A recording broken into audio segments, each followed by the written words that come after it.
There are a few constants in the world of video games. One of them is this: if a game is good, you repeat it over and over again.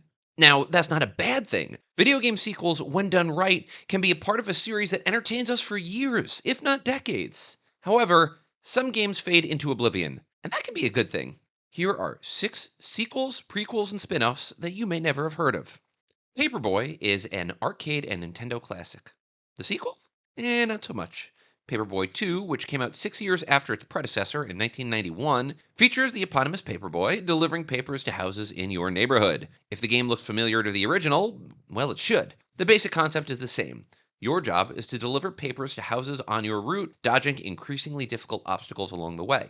There are 7 stages, one for each day of the week, and each stage ended with a bonus stage that would award you extra points. There are some important differences between Paperboy 1 and Paperboy 2. In Paperboy 2, each level has a specific challenge, like foiling a bank robbery or saving an out-of-control baby carriage, which would award you a specific newspaper headline. You could also play as Paperboy or Papergirl, which for 1991 was actually pretty advanced. I'd also add, as best I can tell, that there's no arcade version of Paperboy 2. This is interesting and honestly kind of depressing, as the original Paperboy was wildly successful in its original arcade version. In fact, the unique controllers of Paperboy, which came with this handlebar, were one of the classic game's most fun features. Instead, Paperboy 2 was available on a variety of home console platforms at the time, including the Nintendo, Super Nintendo, Game Boy, and Game Gear. It's also worth noting that the game had a decent shift in developers. Atari was out, and Tengen was in. Perhaps that explains some of the less than stellar critical reception,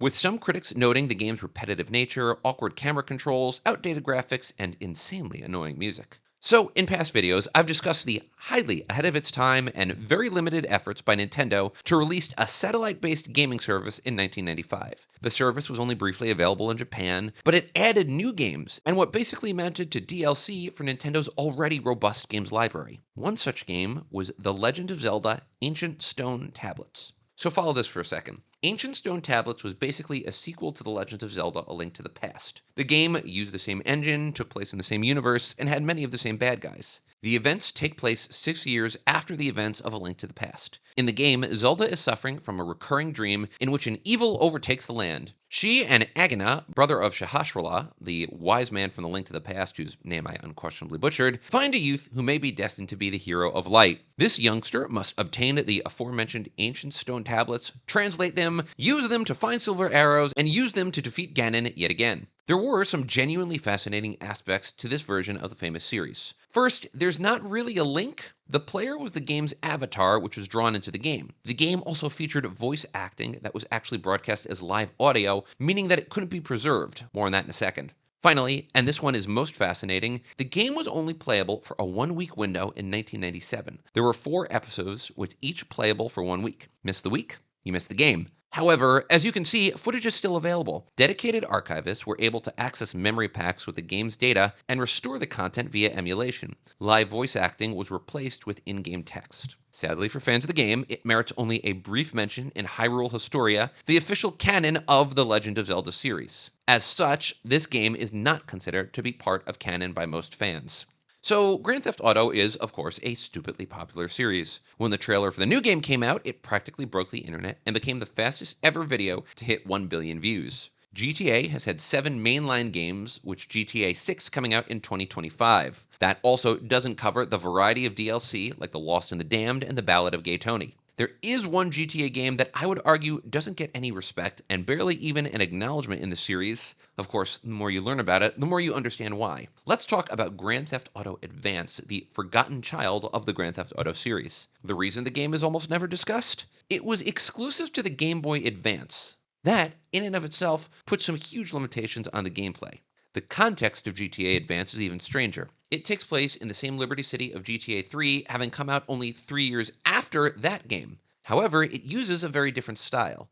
GTA 3 was obviously the game that first sent the series into the stratosphere in terms of popularity and controversy. It broke away from the top-down perspective of GTA 1 and 2 and introduced a more standard third-person shooter style. That change helped make the game something special. GTA Advance reversed and went back to the top-down style. In the game, you play as Mark, a minor criminal seeking to advance and survive on the rough streets of Liberty City. There were a ton of graphical downgrades. The city had to be redrawn from a top down perspective. There were no cutscenes, no voices, no radio stations, and more.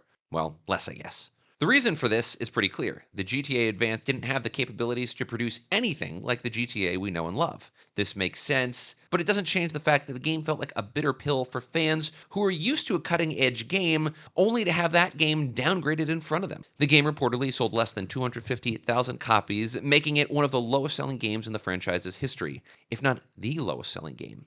On a completely different front, let's talk Tetris, which is the best-selling game series of all time. This, of course, is thanks in no small part to the near countless spin-offs on different platforms that the system has been sold on. Tetris first hit commercial success when it was sold as a pack-in game for the Game Boy. Tetris was so successful that it helped make the Game Boy one of the best-selling consoles of all time. Despite the dozens of versions of Tetris out there, if not hundreds honestly, there's one version you may have forgotten about, Tetris 2.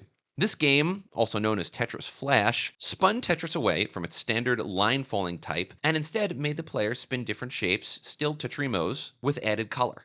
Your goal was to spin these pieces to match colors and cause those pieces to disappear. Does this sound familiar? It should. It kind of plays like Dr. Mario, complete with the addition of color and the way that the pieces fall. Clearly, the game is related to Tetris, but with a few added dimensions. It was also sold after Dr. Mario came out, begging the question, did Tetris 2 rip off Dr. Mario, just like Dr. Mario ripped off Tetris? The sequel is largely under-discussed in the Tetris world, and I'd actually argue that's somewhat surprising. Reviews were mixed to positive, and the game was a commercial success, topping Nintendo and Game Boy sales charts in January 1994. Speaking of classic games, let's talk Pac-Man. This classic made its original premiere in arcade cabinet form in 1980 and proceeded to spawn a series of spin-offs, some of which had more effort than others. I mean, Miss Pac-Man was just a bow.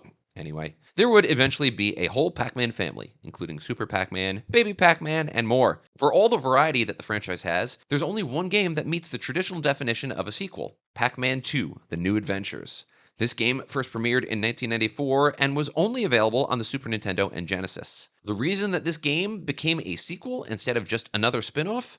Well, it is very, very different. Instead of a maze, you have a side-scroller with some weird point-and-click features. The game also had connections to the early 1980s Pac-Man animated series, including some characters like the Pac-Man's family. Look, this game was weird. You don't exactly play as Pac-Man. Pac-Man kinda sorta wanders around of his own volition, and your job is to control him indirectly by using a slingshot to influence him towards an object. This slingshot can also be used to hit Pac-Man, which changes his mood, something that is key to solving puzzles within the game. There's 4 missions throughout the game, and you can interact with other players, including enemies from the original game. This is honestly really strange sounding. Play as Pac-Man, but not really, must have been an awkward marketing slogan. The game obviously lacked the simplicity of other Pac-Man games, and there's really no wonder that it didn't get a sequel of its own. No word on how many copies the game sold, though critics had concerns with how the game was played and with the somewhat annoying nature of the gameplay. Next, let's talk Galaga. This is a great game and an arcade classic. It first appeared in 1981 as a fixed shooter. You control the spaceship, and your goal is to defeat an increasingly difficult level of Galaga forces who are trying to destroy humanity. You also get bonus stages for every 3 stages that you beat. Unlike many games of the era, you can actually beat Galaga simply by making it to level 30 and defeating King Galaspark. Of course, if you've ever played Galaga before, you know there's no simply about it.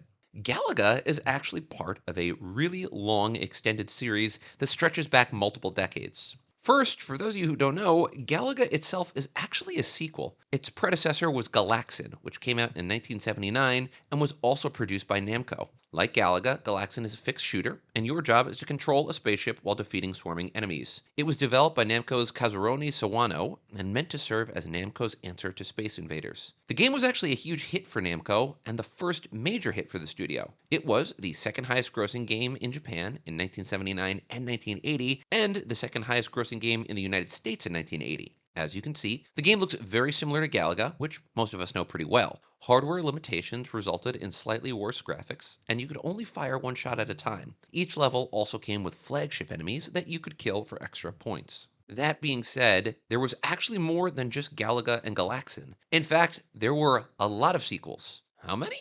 Well, if we're just talking about the arcade versions, there are another 4 main Galaga games, all part of the Galaxian franchise. This isn't a Galaga series video, although apparently I do have enough content to do that, but I do want to touch on the many sequels. First, there's Gapless, better known as Galaga 3 in some quarters. The core gameplay of this 1984 game is the same, but there are some notable differences, namely that you could fly your ship vertically. You fight your way through increasingly difficult levels called parsecs. Next, there was Galaga 88, and I bet you can figure out what year this one came out. The core gameplay is the same, and you can continue to get the dual fighter if you let your ship get captured by a tractor beam. Interestingly enough, this one had multiple endings, the ending of which depended on how many warp capsules you could acquire before the game ended. Okay, here's where things start going off the rails. I guess technically on the rails. Galaxian 3 Project Dragoon was part of the series, but the game was originally developed as part of a theme ride for the International Garden and Greenery Exposition in Japan. The game was such a hit that it was adapted into an arcade game and released in 1992. Unlike other games in the series, Galaxian 3 is an on-the-rails shooter. You kill enemies as they whiz by you in space, fighting your way to destroy the Cannon Seed, which is seeking to end humanity. Who came up with that name? Anyway, last, we have Attack of the Zolgear, which is the sequel to Galaxian 3, and at this point the number system has just gone right to hell. In this plot, you know what? It makes no sense. I got nothing, guys. There's gravitational wells, colonies named Exia, and a lot of other confusing space mumbo-jumbo. The thing you need to know is you're trying to kill Zolgear. The gameplay is very similar to Galaxian 3. So, why have you barely heard of some of these sequels, prequels, and spin-offs? Easy. They strayed too far.